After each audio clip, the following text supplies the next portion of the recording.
Accessing library computer data. And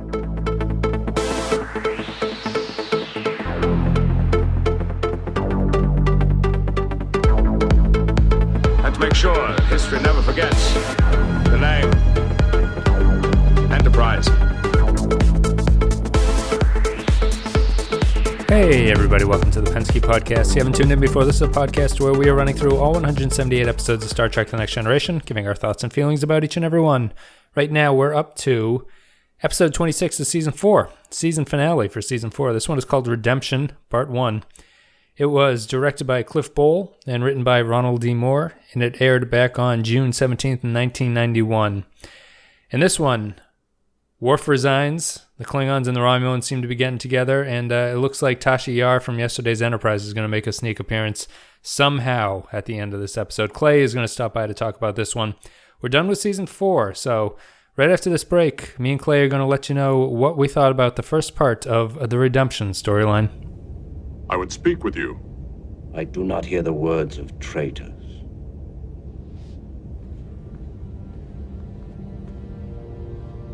I am not a traitor. You admitted your guilt before the Council. I accepted this commendation to protect the Empire. Protect it. How? It was Duras's father who betrayed our people to the Romulans at Kittimer, not mine. Duras.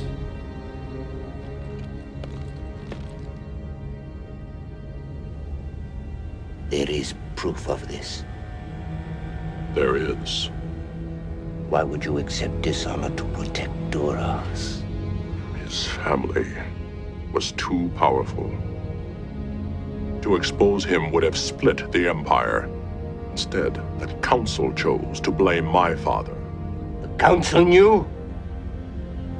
So, Clay, when you started to watch Redemption, tell me your immediate thoughts about the return of the Klingon Civil War storyline. Were you happy? Were you disappointed? Were you like, oh, God damn it, this again? Well, initially, I thought... So I really liked, I think it was the first scene, when Picard is like, so you're going to go down there and start some shit, right? And Worf is like, no, not really. Picard's like, you should probably go down and start some shit. Yeah. That whole thing, generally when I remember them back, I don't remember really liking the Klingon-centric ones. Yep. I'm pretty much the same way. This one was pretty good.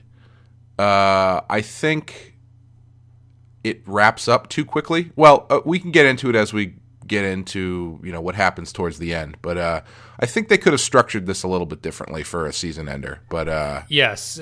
Do you think it works as a season ender? Yes. Okay. I think it could have worked a little better. Yep. But I think it does work. I'd agree. I think it's it's a big enough event to sort of end a season on. Where where Worf resigns. I agree that I think this episode is good. I think it has some very strange plot decisions and characterization that I don't think really works. To start off with, I think as you were saying, it has this opening scene where Picard is like, you need to be a goddamn man, Worf. Get down there and fucking fix this shit. I think Picard's character is written incorrectly for the first half of this episode. Okay. I don't think that Picard should be pushing Worf to do this. Probably not. I think that the way this should have been structured was that Picard should represent the Federation's interests the entire episode, and Worf leaving is not something that Picard basically pushes on him and then sort of like Indian gives and takes it back towards the end. I felt that was weird. I thought that Picard should have gone from the start being more of like, Mr. Worf, you're in Starfleet now. Like, I know this happened to you, but you have to like get your shit together and like focus on your duties. Mm-hmm. That's not what happens here, which is strange to me. Yeah, I mean, it's tough because, excuse me, part of what they're doing here is clearly Worf trying to reconcile his duties at Starfleet with his duties as a Klingon that he claims to think that he has. Yep. Which I think As much as I like Worf, the thing that I find most interesting about Worf is the fact that he's basically a Klingon hipster. Yep. Because so there's a scene later where he's talking to Guinan, and she says that thing about getting him to laugh before he gets promoted. And he's like, Klingons do not laugh. And she's like, no, they do. They actually laugh quite a bit. And it goes to show, I don't know if this is intentional, or maybe it is.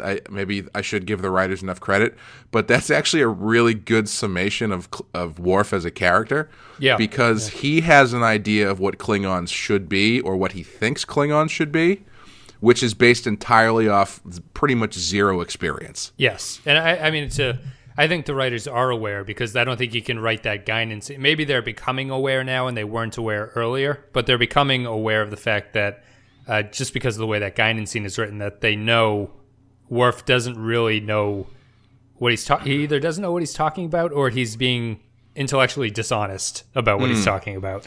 And I think maybe that plays into the way things play out later, because I think it's kind of weird when Worf teams up with the Candyman. And he's got like this whole plan that he's put in place to get his father's name back or whatever. Yep. It's very not like him. That whole scene is very like conniving, and it's like they're playing. It's like just a regular scene between two Klingons, and maybe that's the point. Yeah. Yeah. But I do like that. I'm assuming, not knowing how the second half of this plays out, that Worf is probably going to realize that the decisions he made, because he thinks they're Klingon decisions, are not necessarily the correct decisions he should have made. Sure. Yep. And that's really interesting. And I forget what my point was before that. But. Well, to tie into what you're saying, it is a very conniving Worf scene where he hasn't really ever shown that to be in character. He's much more of a sort of like reactionary in a very expected way to things. It's really the first time that he's actively tried to be the catalyst, or actively tried to get back the stuff that he says that he wants back. Because I feel like in all of these episodes before, it always comes down to him being like, I really want the respect of my people, or I want my father's name to be cleared, and they're like, no. And he's like, okay. Right, yeah. He's never actually done anything to try and change. I could be remembering things differently, but I think that's I feel like accurate. he's always fairly passive when it comes to this stuff. Yes, they've started hinting at this episode in episodes previous to this, like the Denise Crosby character was in the shadows in a previous episode. Oh, was she really? Yeah. Oh, I didn't know that. With a body double, but it was voiced over by Denise Crosby.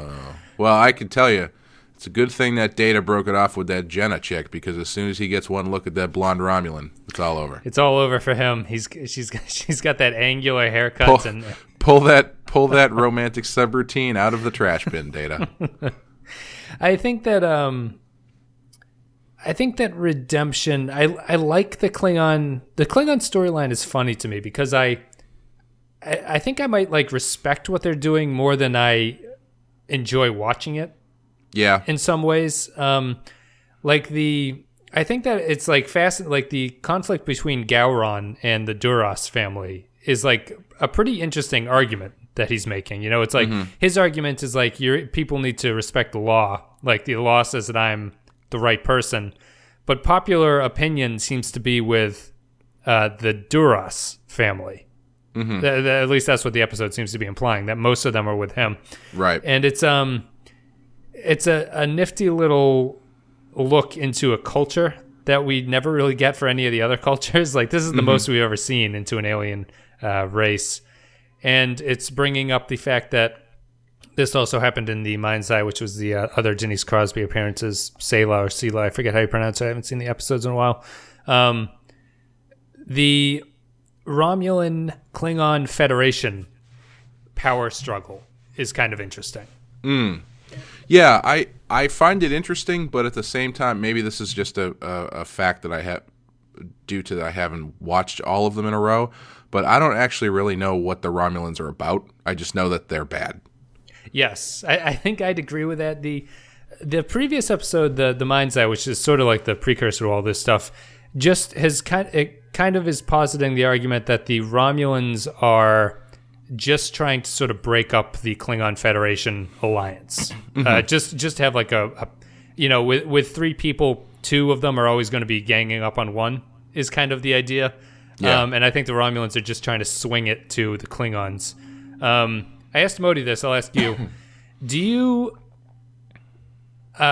feel that you would benefit from seeing a like canon map of the Star Trek universe, like how it looks in the galaxy? No. Because if they go by the way they handle space in the show, all of their planets would be within inches of each other. Yes. But no, well, I don't know. It depends, because there are certain things that I've never been able to wrap my mind around. Like, I remember early on in the show, I asked how big the neutral zone was. Yeah. Because I have no idea how big the neutral zone. Like, I don't know if it's like a football field. Yep. Or if it's like hundreds of light years, or what the scope is. I just know that it's a no man's land of some sort. Yep. Yeah, I don't know. I feel like the show. Well, so are you talking like what benefit would you get from it? Would it be like a territorial benefit? Yeah, well, let me sort of explain. I told Modi this. The Ron Moore, there's nothing official. Like, there's no canon thing that the writers are like, this is what the map of the galaxy looks like. Ron Moore had a quote where he's like, his operating information was that the Federation was the largest area. The Klingons are like second largest. And the Romulan territory is actually completely encircled by the Federation. Oh, interesting. Okay. So that's why the Romulans are sort of like nefarious, and because they're clearly the smallest, but they have to resort to these sort of like treacherous, like hiding in the shadows type things. Yeah, okay. But that makes more sense. It also makes sense to me doing it that way. The neutral zone makes a little bit more sense. Like, because if you just bordered each other, like, how far does the neutral zone go? Could you go far enough out where you can just go around it? You know what I mean? And I think something like that, just having a physical understanding of how the space is laid out, kind of strengthens how the species act in a way. Yeah, I think. Excuse me. I think now, yes. I think if you were to make the show again now, and you were to start every episode with a Game of Thrones type map thing, yeah, it might help. But I think at the time, I don't know. Their concept of the way they handle distance and time in the show is so bad. Yeah, that I don't think it would really matter that much. I think it would be good to see that. I think, the way that you explained it made me think, oh yeah, okay, that makes sense. But I don't know. The only other thing, I don't know if I've talked about you with this, right? So these groups are always at odds with each other, right? Why do they always have at least seemingly equal strength of numbers? Because the budget only allows for 2 ships per episode. But you never see, like, if we were to... The Federation is a bunch of planets, right? It's like hundreds of planets with hundreds of species. But you only ever see Klingons and Romulans for the others. So I don't understand how they draw forces that are always equal to the Federation. You know what I mean? Yeah, I was actually thinking about that at the end of the episode when they have that ship fight with the Klingons. Yeah. Because I was thinking, it's like, all right, well, I feel like theoretically, and this is just something. Okay, so I feel like for something like what is happening here, which is basically Civil War, that close to the planet, I feel like there would be a lot more ships involved. I would think so too, yeah. And I know this isn't like, Gettysburg or anything, but it's like, but I feel like more than 2 ships at a time would be involved if they're going after this guy who's in power, who they're trying to oust, Yes. And of course, obviously, that's probably a budgetary thing or whatever, but it's another case of all the ships being in with like a rock's throw of each other for some reason. Yes. I was thinking you'd imagine if there weren't like tons of like star bases around a home planet of an empire, then you'd think that the planet would have like these like planetary defense systems, You know, like guns on the surface that could fire up and shoot things that are coming across. It doesn't seem to be that way. And the other... Yeah, go ahead, sorry. I was just going to say, like I buy... Because of the way that the show is set up and what the Enterprise is supposed to be, I buy it when it's like, oh, we're in the middle of nowhere and we've come across a Klingon ship or a Romulan ship. Or, on the off chance, a Klingon ship and a Romulan ship. Yes. Or two of whatever.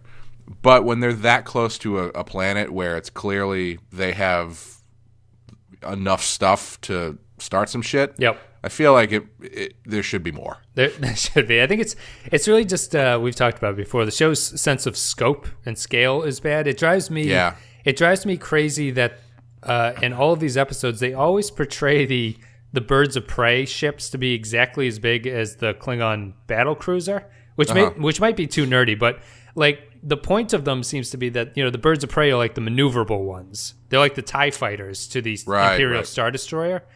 And they always seem to be exactly the same size on screen, and it drives me a little bit crazy. Yeah, there really isn't a lot of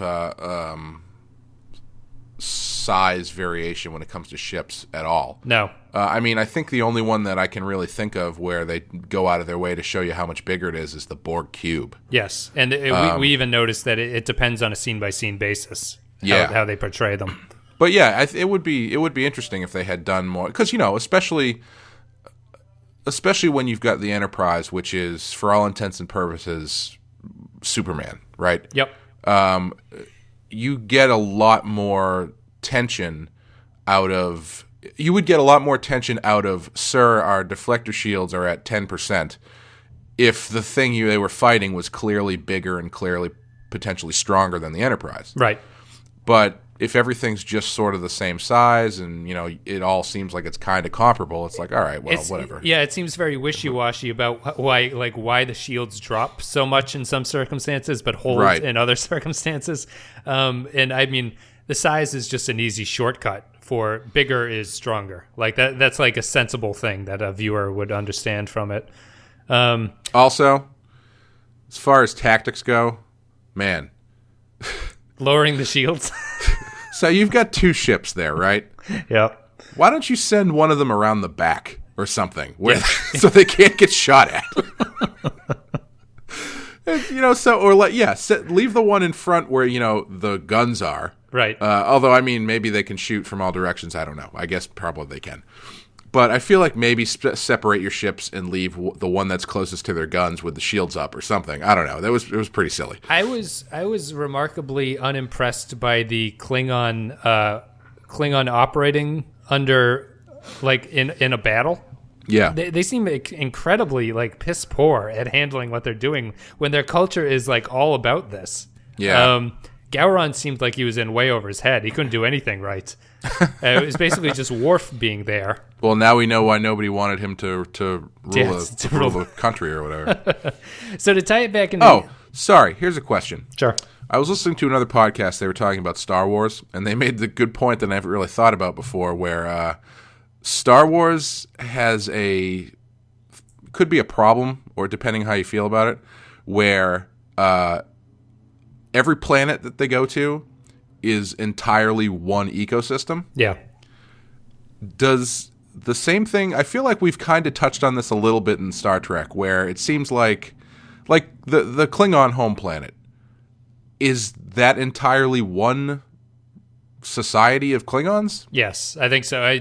I think that Star Wars at least understands that there wouldn't be monocultures on a planet. Mm-hmm. There's for the worst example possible is the Gungans, but the Gungans are a different from the Naboo, right? Right. Star Trek doesn't do that, but it shares Star Wars's thing where planets are always the same weather everywhere. Right.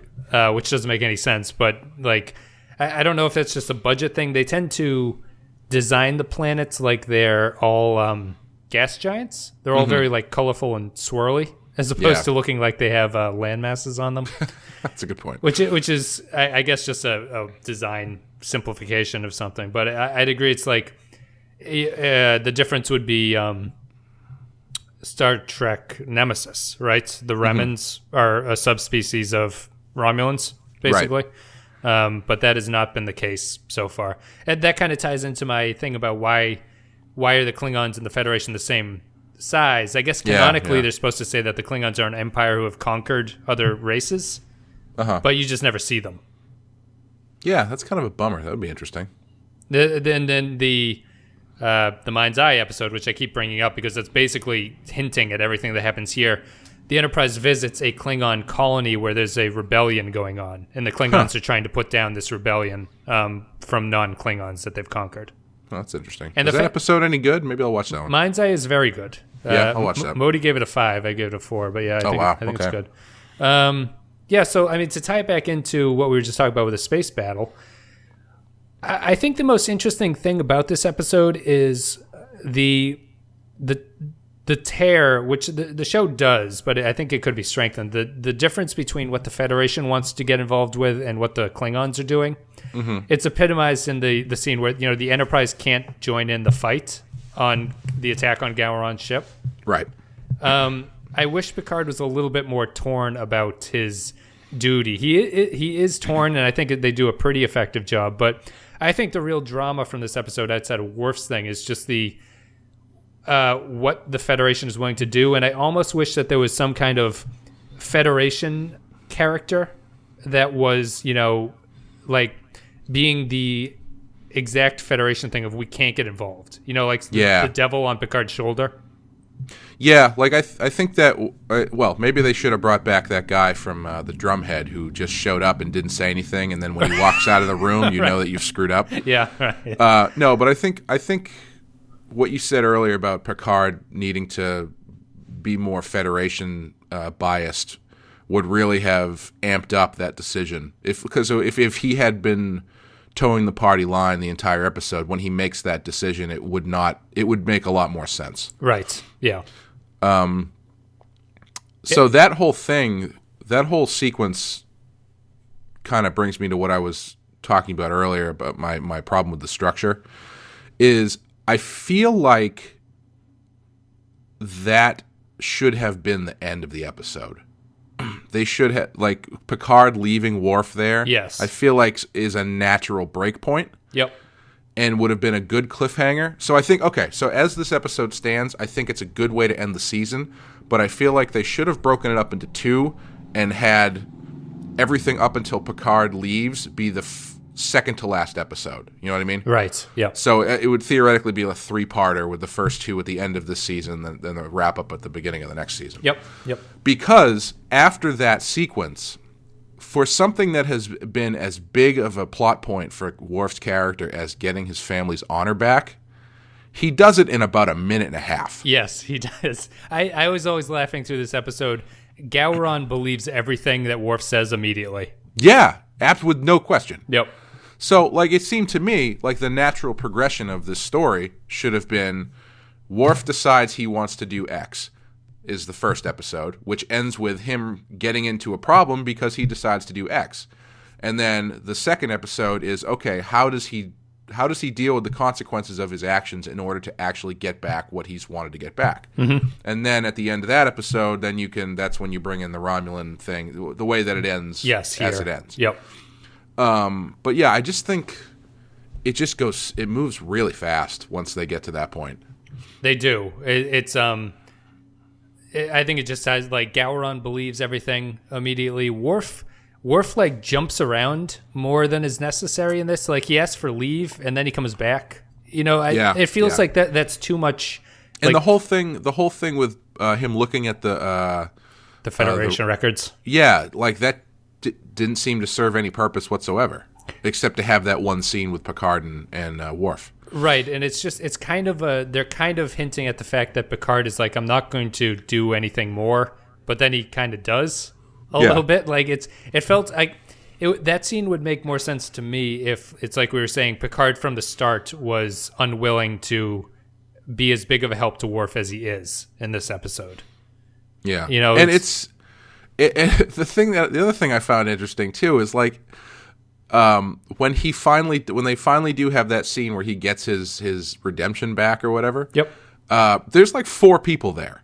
Yes. And so I an old friend of mine grew up in Alabama, And we were talking one time, and he brought up the point that from the South's point of view during the Civil War, the Emancipation Proclamation didn't mean anything because, as far as the South was concerned, they were not under the rule of Abraham Lincoln and the Union. Sure. Right? So that actually didn't do anything. And that was the same thing I felt during this scene. It's like, yeah, great, this one guy has given you back your honor, but as far as the rest of the planet is concerned, all these people who don't like this guy, right, you're still in the same shithole that you were in the court of public opinion that you were the last time you did this. Yeah, it's not the best timing to get your honor back. Right. It's like as the walls are falling down, the guy's like, here's that money I owe you. It's like as the and it makes him look bad because he's helping out this guy who everybody seems to hate, yes, who just happens to also be giving him back his family name. It's like that makes you look even worse. Right.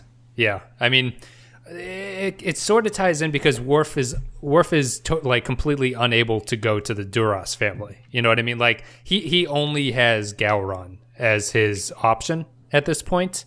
Yeah. I don't know if this is totally necessary, but it's like it would be another layer to add if Gowron was not particularly on the up and up. Like Worf is forced to work with this guy just because he can't work with the Duras side. Yeah. But Gowron is fairly honorable, I guess. Gowron's a pretty straight ahead character in this whole thing. He's not particularly. Did you see his first appearance? I think you did. Was it in the last Tony Todd episode? Was it? It might have been. I don't it was know. in the reunion. Listen, man, I don't want to sound racist, but all these Klingons look the same to me. It was in reunion when Kalar dies. Duras and Worf kills Duras. Might not have seen it, but it's he was a little bit more unhinged in that episode. Like he was kind of a lunatic. Who's Kalar? Worf's mother of Alexander. Worf's wife. No, I don't think I watched that one. So I mean, here it's kept relatively simple as to Gowron's the good guy. Worf is he's got to align with the good guy who doesn't have much support for some reason. I feel like I need a Gallup poll of the Klingon population to see what they're thinking. Well, it's another instance in which I wish they had played into a little bit more of Worf's, misunderstanding of Klingons and Klingon politics or whatever, where it would be interesting if he was like, yeah, I'm going to back this guy. But then it's like, yeah, maybe you don't actually know the whole story. And, right. Where he's backing him from an ignorant standpoint. Yep. Because he's not on the planet. He doesn't know how the politics are going. Yeah. No, I think I'd agree with that. I mean, obviously, this is stuff that is, they're not going to be able to cover this in 40 minutes, and it's something that probably wouldn't be super interesting to most people. But yeah, that's right. Yeah, it's a weird split. I wonder if people were into the Klingon Civil War stuff at this. It's like it's far and away the most serialized of all the stories that they've done so far. Like. Do you think that if you compare this episode to Sins of the Father, if you remember that one, which was the Kickstarter for this whole Klingon thing, that's the one where he finds out he's got a brother, right? Yes, and he actually takes his discommodation at the end. We gave Sean, you and me watched that one. We all gave it a 4, and we thought it was a pretty good episode. Do you think that Sins of the Father is better or worse than this episode? And if so, why that direction? I think it's tough because I feel like they get a little bit of a bump in this episode, the same way that Best of Both Worlds gets a bump. Yep. Where it being the first half of a 2-parter allows you to write in bigger changes and higher stakes without having to answer for them right away. Yep. But as a payoff to Sins of the Father, I'm going to say no. Because like I said, I think this desire to get back the honor of his family is like the driving force behind the Worf character. Yeah. And to just wrap it up so quickly is just, I don't know. I mean, I feel like you could have done a movie out of that story, Yeah. Like Yeah. if they wanted to do a Next Generation movie, that could have easily been the story for the movie. It's got everything, right? It's got a character's personal thing. It's got huge like epic implications because it's basically 3 of the civilizations of the galaxy at war with each other.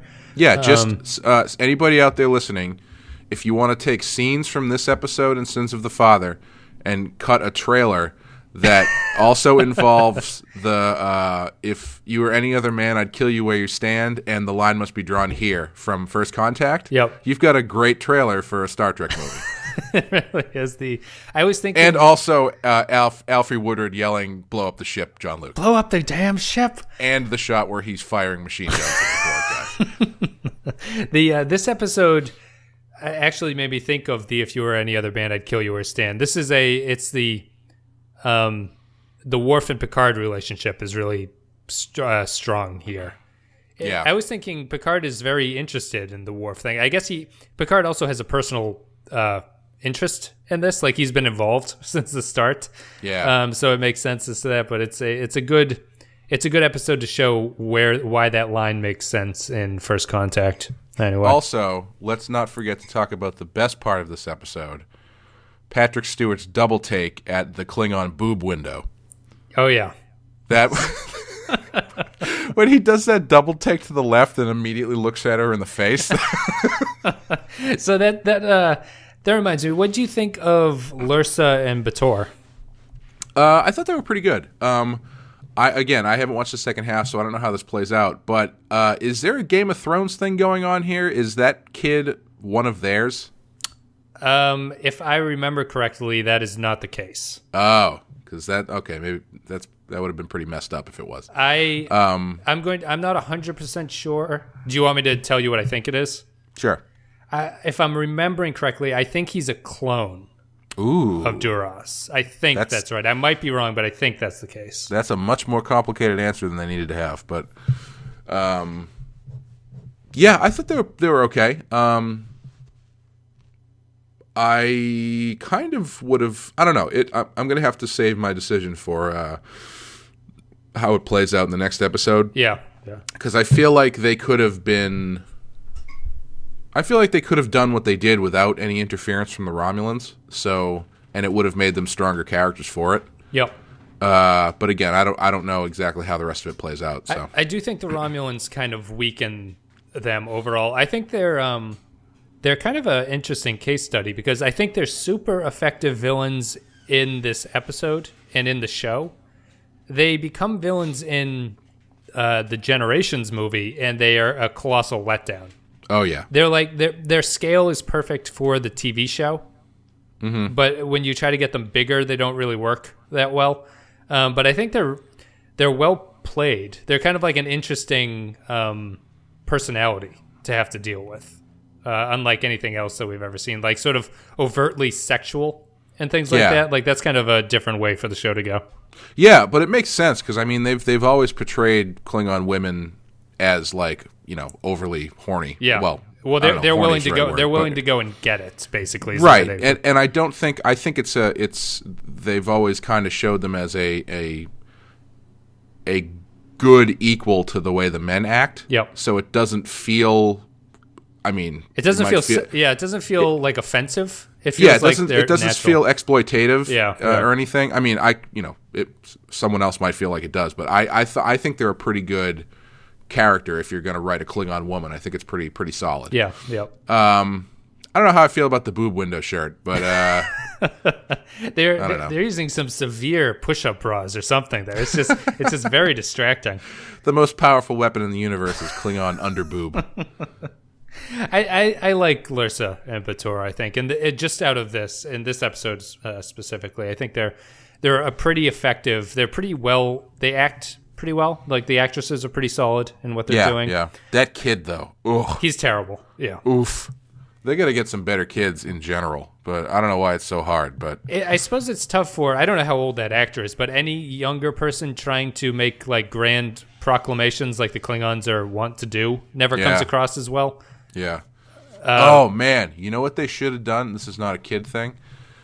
In that meeting when they had the Klingons and the Romulans. Yep. they should have had the kid who worked in sick bay from the Drumhead episode be there. So you could have been like, "Fuck, man, he was lying the whole time." Admiral Satie was right. Oh my god, that would have made more sense. Maybe not more sense, but it would have been a nice way to close the loop, or just do it such a small shot, like he's just in the background or something, just to pay it off. Wearing like a dog collar or something. Oh, also, anytime Worf or whoever mentioned answering the call of the warrior. Yep. All I could hear in my head was that song, "I am the warrior." Apparently, they really like Scandal on Kling, or whatever the name of the planet The is. Klingons should have the thing like from Mad Max, where like a guy with an electric guitar is just like strapped to the front of their ship or something. Oh, that would be awesome! Yeah, just doing that. Unfortunately, they don't do that. They tend to be a little bit more low key. Well, that's interesting. I think we've talked this redemption into the ground. It's a. I do have a question. Sure. How many does that's Tasha's daughter? Yes. Is that the deal? Yes. Does she appear more than just in this storyline, or is this it? She has. Because I mean, I need to know if I can stop watching the show. She has one other appearance. Yeah. Okay. Yep. Is that? Do you know? Was that character a result of basically her pleading to be let back on the show or something, or? I don't think so. I wouldn't think so. I think it's just a clever way to tie yesterday's Enterprise into things. Which is, again, points out my favorite thing about that episode, that the timeline that we are currently in is the alternate timeline. Yeah. Which is my favorite thing about that episode. Yeah, that's true. It's, there's a, that kind of ties into this is a little bit off topic. I was watching a Deep Space Nine episode where O'Brien is like time shifting. He jumps like a couple hours into the future, and every time he goes forward, something like horrible is happening, like a disaster, and it's killing him to do these time jumps. Basically, it's because he gets exposed to radiation or something. Wow. So at the end of it, the O'Brien that we know, that we've been following, jumps into the future as like he has to tell people, he goes into the future to see what's going to go wrong so he can fix it in the past. He gets into the future, but that last jump like kills him. So he tells the other O'Brien from the future to go back in his place. What? And so that O'Brien goes back and is then with the rest of the cast for the series. And that is awesome. So it's like it's an interesting way to kill off a character, and the other characters kind of rationalize it as you're actually the same O'Brien, you just have 6 hours more memory than he did. But it's still really cool, a very creepy thing to sort of think about. That's like, did you have you ever seen the movie Beer Fest? Yes. Yep. Yeah, my favorite part of that movie is when the character Landfill, the fat guy, they kill him off. And then at the funeral, his twin brother shows up. He's like, "You know what, guys? I feel like I know you all already, so why don't you just call me Landfill?" It is good. It is a good joke. And he steps. They don't change the story. No, it's just they like don't change anything. Comes back. They just plug him in and don't even change his name. How did he die? And how did the first one die? He drowned in a vat of beer. Oh, that's right. I think the guy from Das Boot drowned him or something. That is a good joke.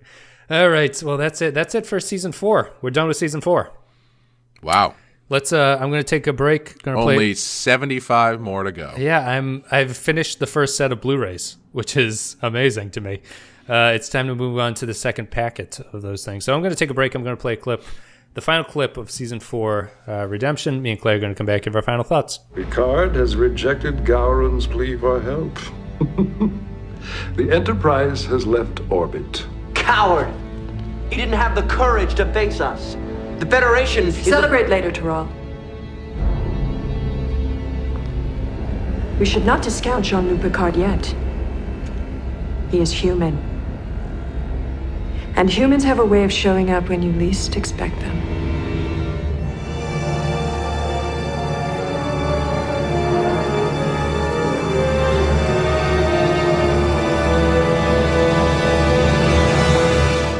Redemption, the season 4 cliffhanging season ender. Worf has decided to leave Starfleet. He is going to beam onto the Klingon ship, and he's going to go a separate way. If we were in the 90s, we'd have to wait a couple months to see what the resolution of this story is. Clay, what'd you think about Redemption as an episode on a scale of 1 to 5? Well, I'm actually Clay. 6 hours in the future, the original Clay has been killed. What disaster is going to happen in the future? Something horrible. We didn't hit the record Season button. 5, am I right? No, I don't know. Season 5 might be great. I think Season 5 is great. I did all my YouTube thumbnails the other night, and I had to go through the episodes and type in the titles. I think Season 5 is a contender for best season of the show, so that'll be good. Interesting. This is tough. I hate giving half stars, but I'm going to say like a 3.5. Sure. I feel like it's a really good way to end the season. I just feel like they rushed it a bit. Yeah. I don't know if you watched the new X-Files season yet. I have not seen it yet. Well, the first episode I didn't think was great, and I think most people thought was terrible. But the problem with that was it just felt like they were wasting 55 minutes so they could get to the last 5 minutes where they're like, oh, Mulder and Scully are back on the X-Files. You know? Yep. And it seemed like they kind of probably wrote this one a bit backward, where they were like, all right, well, at the end of this, the cliffhanger is going to be Worf resigning from the Enterprise. Yep. So I feel like if they had stretched out that redemption story over another episode or so, I think they could have done a really, really great thing. But as it stands, I'm going to go 3.5. 3.5. I think I sort of feel the same. I describe it as I think this episode almost works better on paper than it does watching it. Yeah, I feel like it would be a great note card episode. If you're looking at it on the wall, all the different beats are really good. Yep. And there's a lot of stuff happening. You're meeting different characters. There's betrayal. Worf's resigning. It all feels very big. I think I agree that it happens over too quick of a period, and so it doesn't really hit as well as it could. So I'm going to give this one a 3. I think I respect it more than I enjoy watching it, which is fine. I don't think this is a bad episode by any stretch of the imagination. I think it's fairly good. It just has some weird sort of kinks to it that cause it to be a little bit problematic and not quite as exciting. And it also weirdly lives in Best of Both Worlds shadow, where you're like, oh, right, season ender, like something's going to happen. Do they explain that in the next episode? Explain what? The genesis of the Denise Crosby character? Yes, they do. They explain how she came around. So we'll look forward to that. Hopefully you'll be around to discuss that second part, so I can have the same person talk about. Well, I don't know. Let's see what happens 6 hours from now. That's true. Yeah, if we didn't hit the record button, it's a disaster, and this is not going to actually happen. Yeah, I'm going to give it a 3. Interesting. Do you have any? I know you don't watch all the episodes, but do you have any sort of thoughts about the season 4 episodes that you remember or have seen? I feel like it ends really strong.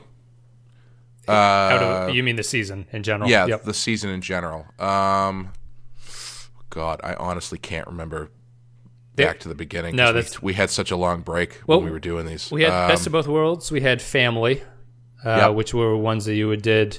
We would have done Redemption. Hold on, TNG season 4. I mean, my general thoughts are that this season has not been as good as season 3. It was kind of a little bit of a mini sophomore slump. Oh, you did Brothers. Yep. You had Remember Me, the Tasha Yar sister. Or not that one, sorry. Legacy, Tasha Yar sister. Yep. Future Imperfect. Mm-hmm. Wesley had his final mission. I don't think you watched that. Data's Day. Did you watch Data's Day? Sure. I think you might have. I did. And if I was a podcaster worth my salt, I would have gone back and looked all this up beforehand. But I'll just finish this. You had First Contact, Galaxy's Child, Night Terrors. Yeah, I feel like the last few that I've watched have been pretty good. Have been better, Yeah, now that I'm thinking back on them, they've been kind of all over the place this season. With a couple really good ones. Yeah.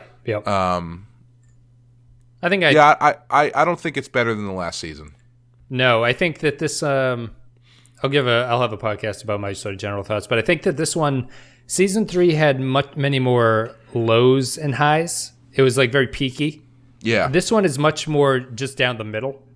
That sounds right. Episodes aren't terrible, but there's not as many great episodes in season 4, which I guess is a show developing. It just leads to not as many great memories as the earlier season. Yeah. Which is fine. But anyway, thank you very much, Clay, for coming on. Yeah, anytime. And hopefully we'll be back to finish Redemption 2, Season 5, Episode 1, in a couple days. I'm actually sorry. I have to go. I hear the call of the warrior. So. Well, I'm going to go off onto my side. Clay's going to go off on his side. So we're going to have a civil war, and we're going to finish it up. So, guys, thank you very much for listening on YouTube. Like in the comments. Appreciate it. If you're on iTunes, rating and review. I'm going to finish up the season with my wrap-up episode, and right after that, we'll be back with Redemption Part 2. See ya.